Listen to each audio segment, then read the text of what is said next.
John Farrell with the Farrell Law Firm. Today we're going to talk about whether President Biden needs a power of attorney.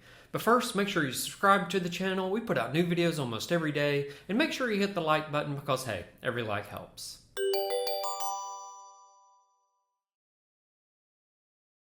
Today we're going to talk about whether President Biden needs a power of attorney, or even has one.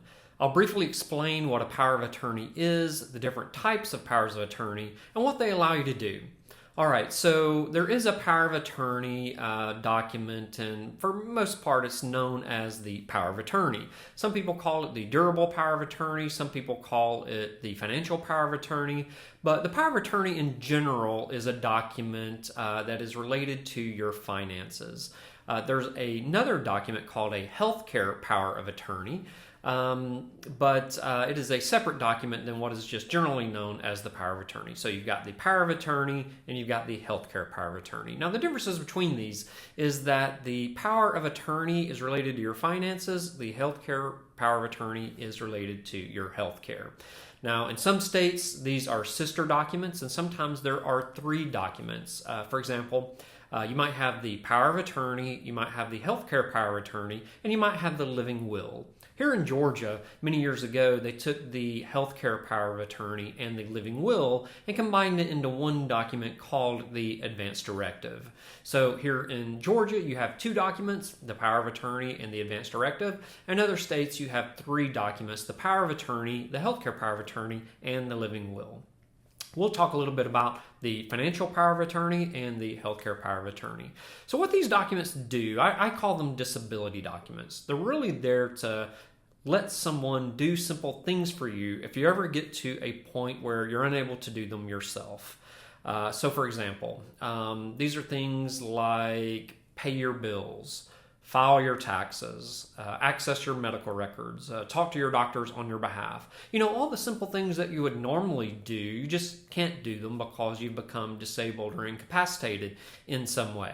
Now, one thing don't be confused about is that it allows other people to make certain decisions about yourself. So, for example, with the advance directive for healthcare, there's an option about whether you want to be on life support or not. A lot of people think, well, when I give the financial or the healthcare power of attorney or the advance directive to someone else, they'll have the power to pull the plug. Well, that's not what that does. So the power of attorney or the healthcare power of attorney or the advance directive, it allows you to make that decision. So it doesn't fall on other people. So they won't be making that decision on whether the plug is pulled or not. You'll be making that decision when you fill out the advance directive for healthcare. But again, I call these disability documents. I describe it to people like this. Imagine that this is the day that you pass away.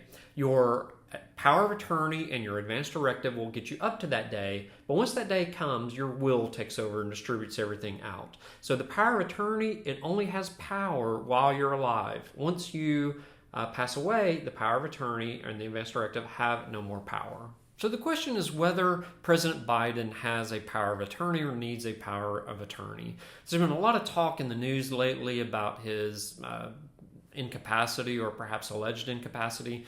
It's really unclear at the moment, but the question is whether he has a power of attorney. Well, I can tell you this, he should have a power of attorney, regardless of which side of the aisle you fall on.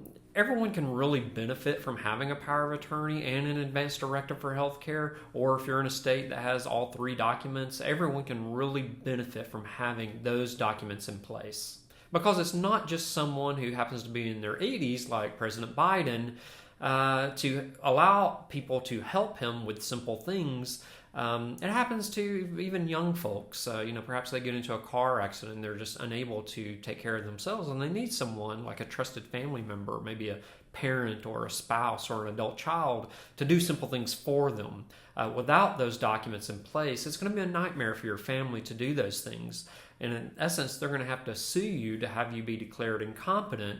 And then the court will appoint a guardian for you. And then the guardian is the one that's going to be doing those simple things for you. In my experience, I've learned that the person that the court typically chooses as the guardian would have been the person you chose anyway as your agent on your power of attorney and your advance directive. So to save everybody the time and get a power of attorney and an advance directive in place before you become incapacitated.